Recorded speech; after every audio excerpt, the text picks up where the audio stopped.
درود شریف پڑھ لیں۔ اللہم صلی علی محمد وعلی آل محمد کما صلیت علی ابراہیم وعلی آل ابراہیم انک حمید مجید۔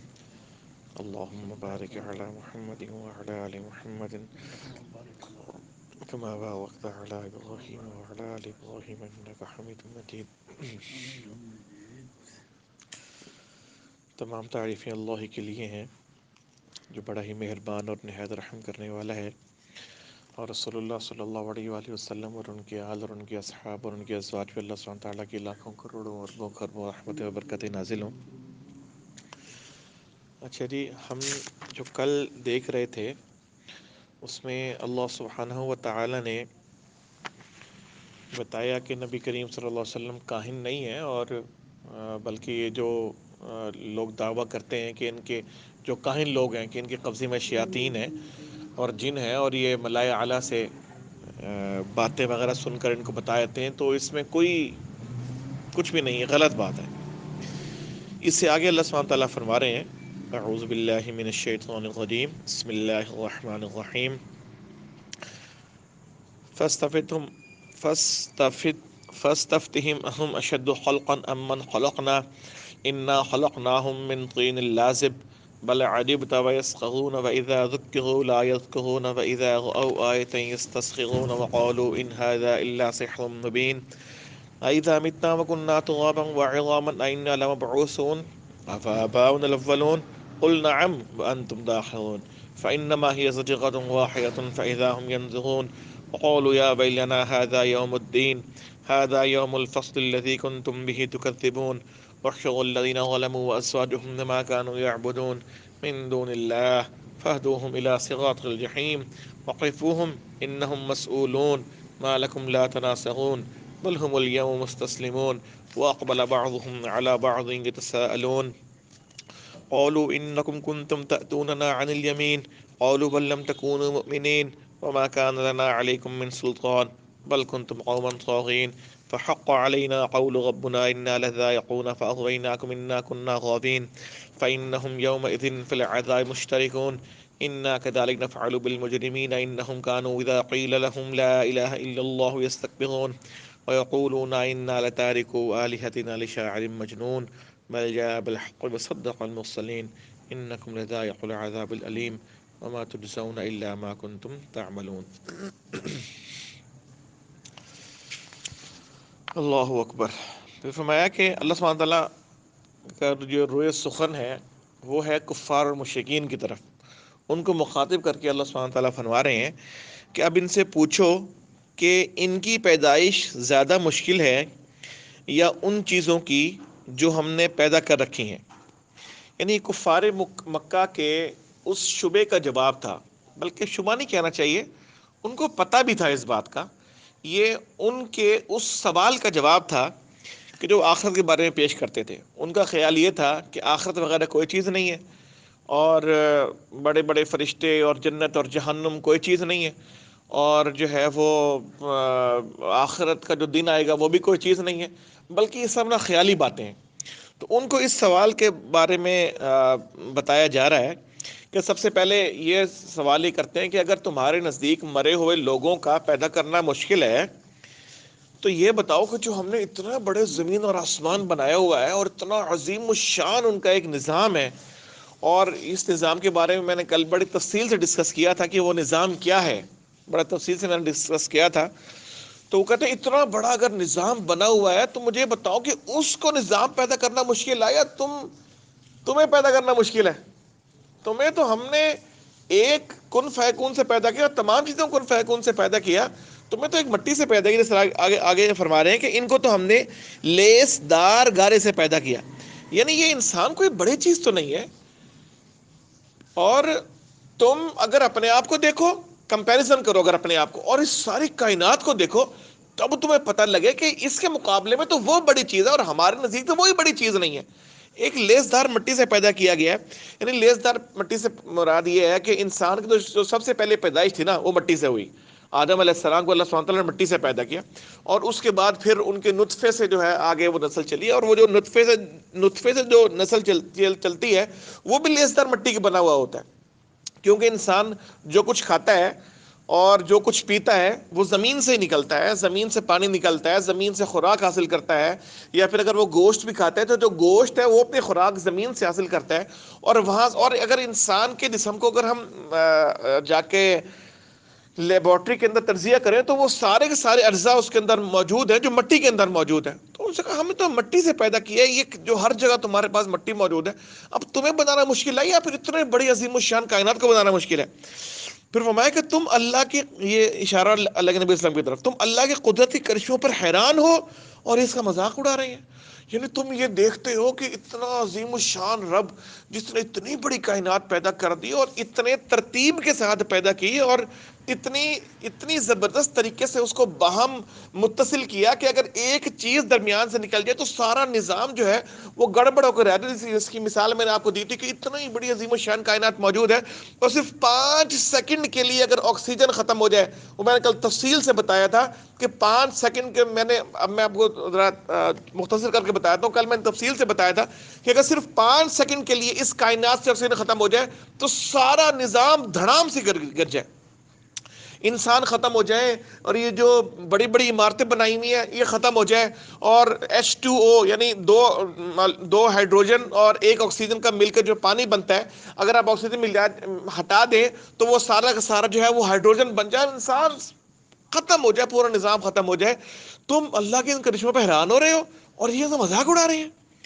وہاں کہ سمجھایا جاتا ہے سمجھ کے نہیں دیتے، بتایا جاتا ہے سمجھ کے نہیں دیتے، ان کو سمجھایا جا رہا ہے بار بار۔ یعنی کیسے سمجھایا جا رہا ہے کہ ایک تو اللہ نے تمہارے درمیان عقل رکھی ہے، اس عقل سے دیکھو، اس کو سمجھو، سارے نظام کو پرکھو، اور اگر اس سے بھی تمہیں سمجھ میں نہیں آ رہی تو پھر انبیاء علیہ السلام آئے، ایک ایسے نبی کہ جس نے کبھی جھوٹ نہیں بولا، جس نے کبھی وعدہ خلافی نہیں کی، جس نے کبھی تمہیں دھوکہ نہیں دیا، جس نے کبھی کوئی غلط بات نہیں کی، جو کبھی تمہارے معاشرے کے مطابق سود کی طرف نہیں گیا، کبھی خواتین کی طرف نہیں گیا۔ اتنے بڑے یہ معجزہ، اور اس کے بعد وہ آتا ہے اور تم اس بات کو مانتے ہو کہ اپنے باپ کے پاس اپنی وہ امانتیں رکھواتے نہیں ہو، ہمارے نبی کے پاس رکھواتے ہو، وہ تمہیں آ کر دلیلیں دے دے کر بتا رہے، تمہیں تبھی سمجھ میں نہیں آتی۔ میں کوئی نشانی دیکھتے ہو تو اسے ٹھٹوں میں اڑاتے ہو۔ کتنی نشانیاں اللہ کے نبی صلی اللہ علیہ وسلم نے دکھائی، حتیٰ کہ چاند کو 2 ٹکڑے کر دیا، اور سب نے دیکھا، اور اس کے بعد جو دور لوگ تھے انہوں نے بھی دیکھا، اور پھر وہ ٹھٹوں میں اڑانے لگ گئے، اور یہ کہتے ہیں کہ تو صریح جادو ہے۔ یعنی کہتے ہیں کہ عالم تلسمات کی بات ہے، کوئی جادو کی دنیا ہے کہ جس کا ایک شخص ذکر کر رہا ہے، جس میں مردے جو ہیں وہ کھڑے ہو جائیں گے، اور پرانے مردے بھی کھڑے ہو جائیں گے، اور اس کے بعد ایک بہت بڑا میدان لگے گا، اور اس میں تو اربوں انسان، 30 ارب 40 ارب 50 ارب انسان وہاں لا کر کھڑے ہو جائیں گے، اور سارے کے سارے ایک دوسرے کو دیکھ رہے ہوں گے، اور جنت آئے گی، جنت کے اندر ایسی زبردست چیزیں، اور جہنم آئے گی، جہنم میں ایسے مسئلے ہیں، اور 19 فرشتوں کا ذکر ہے کہ 19 فرشتے ہیں جو وہ سارے کے سارے جہنم کنٹرول کر رہے ہیں۔ یہ ساری باتیں یا تو جھوٹی ہیں، یا اس چیز کے اوپر جادو کر دیا اور وہ جادو کی کر کے یہ بات کر رہا ہے۔ تو کہتے ہیں، اور وہ کہتے ہیں کہ تو سر جادو بھلا کیسے ایسے ہو جاتا ہے جب ہم مر چکے ہوں اور مٹی بن جائیں اور ہڈیوں کا پنجر بن جائیں، اس کے بعد پھر ہم زندہ اٹھا کے کھڑے کیے جائیں، اور کیا ہمارے اگلے وقتوں کے آباء و اجداد بھی اٹھائے جائیں گے؟ ان سے کہو ہاں ضرور، اور تم خدا کے مقابلے میں بے بس ہو، یعنی تمہاری کوئی اوقات نہیں ہے۔ اللہ جب چاہے، جہاں چاہے، جس طرح چاہے، جہاں چاہے تمہیں پکڑ لے، تمہیں کوئی اللہ سے بچانے والا نہیں ہے۔ تمہاری اوقات کیا ہے؟ تم ویسے اکڑ اکڑ کے چلتے ہو، اور ہلکا سا تمہارے اندر ایک دماغ میں پھوڑا ہو جائے تو تم ایسے پیرالائز ہوتے ہو، جیتے تم ایسے جیسے کہیں مرنا نہیں ہے، اور جب تم مرتے ہو تو ایسے جیسے تم کبھی جیے نہیں ہو۔ تمہاری اوقات کیا ہے؟ اللہ سبحانہ تعالیٰ فرما رہے ہیں، فرمایا کہ بس ایک جھڑکی ہوگی اور یہ یکا یک اپنی آنکھوں سے وہ سب کچھ جس کی خبر دی جا رہی ہے دیکھ رہے ہوں گے۔ یعنی کوئی یہ بہت لمبا چوڑا کام نہیں ہوگا کہ اللہ سبحانہ تعالیٰ سب کچھ بنائے اور اس کے بعد ان کو کھڑا کرے، بلکہ کیا ہے کہ سارے لیٹے میں ایک دم اللہ سبحانہ تعالیٰ کہیں کھڑے ہو جاؤ سارے کے سارے، اور وہ کھڑے ہو جائیں گے۔ پھر کیا کہیں گے؟ پھر اس وقت کہیں گے ہائے ہماری کم بختی، یہ تو یوم الجزا ہے، یہ وہی فیصلہ کا دن ہے جسے تم جھٹلایا کرتے تھے۔ یعنی یہ تو کہیں گے یوم الجزا ہے، پھر آواز آئے گی یہ وہی فیصلے کا دن ہے جسے تم جھٹلایا کرتے تھے۔ ہو سکتا ہے کہ یہ بات ان سے اہل ایمان یہ بات کہیں، کیونکہ سارے اہل ایمان تو تنگ کرتے رہے نا ساری زندگی، یہ کچھ بھی نہیں ہے اور تم کچھ بھی نہیں ہے، اور توڑتے رہے، اور جب ان کو پاور ملے گی، جب ان کو طاقت ملے گی، جب اللہ سبحانہ تعالیٰ ان کے پشت پہ کھڑے ہو کہیں یہی یوم الجزا ہے، یا پھر یہ بھی ہوتا ہے کہ فرشتے ان سے کہیں کہ جو تم جھٹلایا کرتے تھے نا یہ وہ چیز ہے، اور یا پھر یہ بھی ہو سکتا ہے کہ یہ خود اپنے آپ سے کہیں گے ہاں یار یہ تو وہی یوم الجزا ہے جس کے بارے میں جو ہے انبیاء علیہ السلام آ کر ہمیں بتایا کرتے تھے. اور یہ جو ساری چیزیں مشرکین کے لیے نہیں ہے، یہ سب سے پہلے میرے لیے ہے، یہ سب سے پہلے رضی صاحب کے لیے ہے، یہ پھر آپ کے لیے ہے، سب مسلمانوں کے لیے ہے، اور اس کے بعد پھر کافروں کے لیے ہے. کہ ہم نے اپنے رب کے ساتھ ایسا نہ ہو کہ وہاں کوئی جھڑکی آ جائے اور اس کے بعد ہم اپنی مرضی سے زندگی گزارتے رہیں، ہم اپنی مرضی سے رشوت کھاتے رہیں، ہم اپنی مرضی سے غلط کام کرتے رہیں، ہم اپنے والدین کی نافرمانی کرتے رہیں، ہم لوگوں کو تنگ کرتے رہیں، اور اس کے بعد پھر وہاں جا کے کھڑے ہوں اور ہمیں پتہ لگے کہ اچھا یہ تو یہ چیز آ گیا ہے. فرمایا کہ پھر ان سب کو جہنم کا رستہ دکھاؤ اور ذرا انہیں ٹھہراؤ، ان سے کچھ پوچھنا ہے. پہلے تو ان کو کہا جائے گا نا کہ ان سب کو جہنم کا رستہ جو ہے وہ دکھا دو. یعنی اچھا جی، اس کے بعد کیا ہے، اچھا ہم نے پھر حکم ہوگا کہ گھیر لاؤ سب ظالموں اور ان کے ساتھیوں کو. یعنی ظالم سے مراد صرف وہ لوگ نہیں ہیں جنہوں نے دوسرے پہ ظلم کیا، بلکہ قرآن کی اصطلاح میں ظالم لوگ وہ سارے لوگ ہیں جنہوں نے اللہ کے احکام پر عمل نہیں کیا. اور میں کہ ان کے ساتھیوں اور ان کے معبودوں کو جن کی وہ خدا کو چھوڑ کر بندگی کیا کرتے تھے. اگر اس جگہ معبودوں سے مراد وہ سارے معبود ہیں، ایک تو وہ جن اور انس ہیں اور شیاطین ہیں جو چاہتے ہیں کہ ہماری عبادت کی جائے، یا وہ پیر صاحب ہیں جو کہتے ہیں کہ بھائی مجھے آ کے سجدے کرو. بہت سارے ہم نے ویڈیوز دیکھی ہیں. اب تو سوشل میڈیا کی جہاں بہت سارے نقصانات ہیں وہاں بہت سارے فائدے بھی ہیں. بہت ساری ویڈیوز ہیں وہ پیر صاحب کے سامنے جا کے سجدے کے اندر گرے ہوئے ہیں، یا پھر مزاروں پر جا کے سجدے کر رہے ہیں، یا پھر اگر سجدہ نہیں بھی کر رہے تو اب تمام جانتے ہوئے بھی کہ غلط کام ہے لیکن افسر کی بات کو مان رہے ہیں، جانتے ہوئے غلط کام ہے لیکن کہہ رہے ہیں یار کیا کریں ہماری مجبوری ہے، ہم جو ہے وہ رشوت لے رہے ہیں، گھر نہیں چلتا. ان سب کے یا تو وہ لوگ کہ جنہوں نے جو ہے جو اپنی خواہش اور کوشش تھی کہ لوگ اللہ کو چھوڑ کر ان کی بندگی اختیار کریں، یا پھر وہ بیچارے جو درخت ہیں یا پھر جو پتھر ہیں ان کو پوجا جا رہا ہے. اور تیسری قسم کے وہ لوگ ہیں کہ جو کہتے تھے کہ اللہ کی طرف آؤ لیکن ان کے مرنے کے بعد لوگوں نے ان کی بندگی اختیار کرنا شروع کر دی. ان کے بارے میں نہیں، لیکن باقی لوگوں کو ان لوگوں کو جن کو چھوڑ کے بندگی کرتے تھے ان کے بارے میں کہا جائے گا ان سب کو جہنم کا رستہ دکھاؤ اور ذرا انہیں ٹھہراؤ، ان سے کچھ پوچھنا ہے. یعنی پیروں فقرانہ مجرمین کو خطاب کر کے ارشاد فرمایا. اور پھر دوسرا جو فقرہ ہے وہ عام حاضرین کی طرف رخ کر کے کہ ذرا دیکھو ذرا ان کو. پھر کیا کہا جائے گا، کیا ہو گیا تمہیں، اب کیوں ایک دوسرے کی مدد نہیں کرتے؟ ارے آج تو یہ اپنے آپ کو اور ایک دوسرے کو حوالے کیے جا رہے ہیں.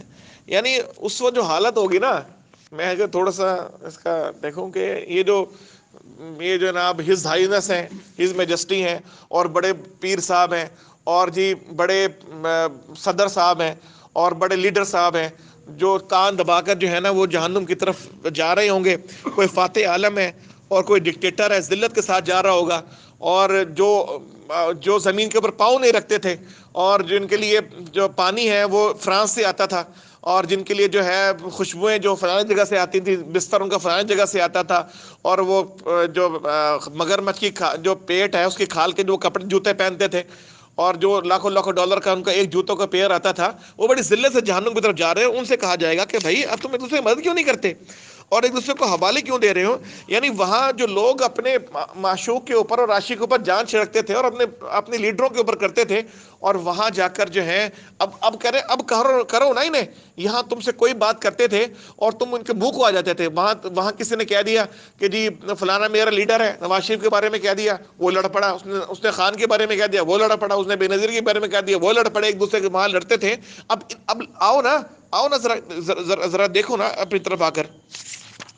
پھر وہ کہیں گے کہ اس کے بعد یہ ایک دوسرے کی طرف مڑیں گے اور باہم تکرار شروع کر دیں گے، اور پیروی کرنے والے اپنے پیشواؤں سے کہیں گے تم ہمارے پاس سیدھے رخ سے آتے تھے. یعنی وہ کہتے تھے کہ تم نے ہمیں خیخہ بن کے دھوکہ دیا، یا پھر وہ کہتے تھے کہ تم نے قسمیں کھا کے ہمیں یقین دلایا. وہ جواب دیں گے نہیں، بلکہ تم خود ایمان لانے والے نہ تھے، ہمارا تمہارے پر کوئی زور نہ تھا، تم خود ہی سرکش لوگ تھے.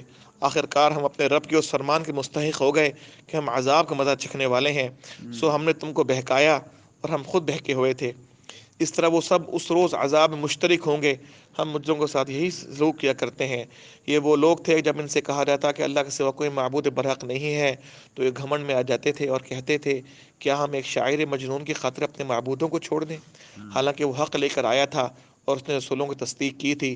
اب ان سے کہا جائے گا کہ تم لازماً دردناک سزا کا مزہ چکھنے والے ہو، اور تمہیں جو بھی بدلہ دیا جا رہا ہے انہی اعمال کا دیا جا رہا ہے جو تم کرتے تھے. اللہ اکبر. بہت عجیب آیات ہیں. یعنی اس کے بارے میں، یعنی اس کا یہ ہے کہ نہ تو گمراہ کرنے والے اور جو گمراہ ہونے والے ہیں ان دونوں کو انکار کر دیا جائے گا. یعنی گمراہ ہونے والے کہیں گے کہ ہمیں ان لوگوں نے گمراہ کیا، کہیں گے نہیں، تمہیں اللہ نے عقل دی تھی. اور جو گمراہ کرنے والے ہیں وہ کہیں گے کہ ہم نے انہیں گمراہ نہیں کیا، ہم نے تم کو راستہ دکھایا تھا، ان کی بات بھی نہیں مانی جائے گی. تو میرے عزیز دوستو، بھائی اور بزرگوں، بس ہم نے بات ختم کر دی کہ میرے رب نے مجھے اور آپ کو جو دنیا کے اندر بھیجا ہے نا، عقل دے کر بھیجا ہے. اگر آپ کسی کی بات پر یقین کریں گے تو اب آپ کی قسمت ہے. اس کے اوپر سرچ کریں، ریسرچ کریں کہ میرا رب نے مجھے کیوں بھیجا ہے، میرے آنے کا مقصد کیا تھا، میں کیا کرنا چاہتا ہوں، میرا کیا ہونا چاہیے، اور میرا رب مجھ سے کیا کیا سوال کرے گا. تو اللہ سبحانہ تعالیٰ مجھے بھی اور آپ کو اس بات کی توفیق دے کہ ہم دین کو پڑھیں، دین کو سمجھنے کی کوشش کریں، قرآن کی محفلوں کے اندر بیٹھیں اور جو ہم سنیں اس کے اوپر غور و فکر کریں، پھر گھر والوں کے ساتھ جا کر ڈسکس کریں اور اس بات کا ارادہ کریں کہ ہم دنیا کے آخری کونے، آخری انسان تک جا کر اللہ کا پیغام پہنچائیں گے. تو مجھے اللہ کی ذات سے امید ہے کہ اللہ سبحانہ تعالیٰ ہمیں صراط مستقیم پہ چلائیں گے. بسم اللہ الرحمن الرحیم، الحمد للہ رب العالمین والعاقبۃ للمتقین، الصلاۃ والسلام علی سید المرسلین خاتم النبیین رحمۃ للعالمین. یا اللہ نبی پاک صلی اللہ علیہ وسلم کو مقام وسیلہ مقام محمود عطا فرما. یا اللہ آپ صلی اللہ علیہ وآلہ وسلم کو جزائے خیر نصیب فرما. یا اللہ آپ صلی اللہ علیہ وسلم کی محنت، محبت، شفاعت و شفقت نصیب فرما. یا اللہ جن لوگوں نے دعاؤں کہا ہے اور جن لوگوں نے دعاؤں کا حق ہے، ان کو دعاؤں کو قبول فرما لے. یا اللہ تو بڑا ہے، تیرا خزانہ بڑا ہے. یا اللہ تو سچا ہے، تیرا وعدہ سچا ہے. یا اللہ تو احسان کر دے، کرم کر دے، عافیت کر دے، مہربانی کر دے، رحم کر دے. یا اللہ جو ہم نے قرآن کو پڑھا ہے، ایسی غلطی کوتاہیوں کو معاف کر دے. یا اللہ جو ہم نے قرآن کو پڑھا ہے اس پہ ہمیں چلنے کی توفیق دے دے. یا اللہ ہم اس قابل نہیں ہیں.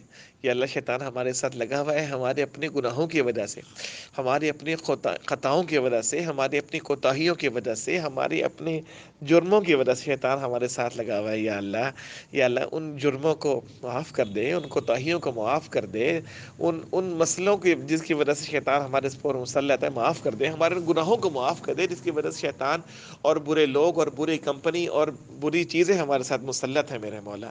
یا اللہ ہمیں تو مانگنا بھی نہیں آتا، ہمیں بن مانگے عطا فرما دے. یا اللہ پر دربار سے مانگنا بھی سکھا دے میرے مولا. یا اللہ حاضرین مجلس کی تمام دعاؤں کو قبول فرما لے. یا اللہ جن لوگوں کو آپ نے اولاد دی ہے، یا اللہ ان کو صحیح طریقے سے ان کو متقین کا امام بنا دے. اور جن کو اولاد نہیں دی میرے مولا، ان کو اولاد نرینہ عطا فرما دے. اور یا اللہ ان کی اولادوں کو بھی اپنے سیدھے سچے راستے پہ چلنے کی توفیق دے دے. یا اللہ نے پاک صلی اللہ علیہ وسلم کو مقام وسیلہ، مقام محمود عطا فرما دے. اللہم ارزقنی شہادۃ فی سبیلک، اللہم ارزقنی شہادۃ فی سبیلک رب ارحمہما کما ربیانی صغیرا رب انی مغلوب فانتصر. یا اللہ، یا اللہ جو کچھ تجھ سے مانگا ہے سب کو عطا فرما دے. یا اللہ جو کچھ نہیں مانگ سکے یا اللہ وہ بھی عطا فرما دے. یا اللہ جو کچھ ہمارے ذہنوں میں ہے، جو کچھ ہمارے زبانوں میں ہے، جو کچھ ہمارے دلوں میں ہے، سب کچھ عطا فرما دے میرے مولا. یا اللہ، یا اللہ ہماری پریشانیوں کو دور کر دے، ہمارے مسئلوں کو حل کر دے. یا اللہ آپ نے ہمیں اب تک مسئلوں کو ہم تک پہنچایا ہی نہیں، ہماری پریشانیوں کو ہم تک پہنچنے نہیں دیا ہے. اللہ آئندہ بھی ایسے ہی کرنا ہے. اور یا اللہ ہماری ضرورتوں کو کفیل ہو جا میرے مولا. یا اللہ قرآن کو ہمارا رہبر رہنما بنا دے، بس رحم کر دے. سبحان اللہ بحمدہ، سبحانک اللہم بحمدک، اشہد ان لا الہ الا انت استغفرک واتوب الیک. سبحان ربک رب العزة عما یصفون وسلام علی المرسلین والحمد للہ رب العالمین. وصلی اللہ تعالی علی خیر خلقہ محمد وعلی نور عرشہ وعلی آلہ وصحبہ وازواجہ وذریاتہ اہل بیتہ اجمعین برحمتہ.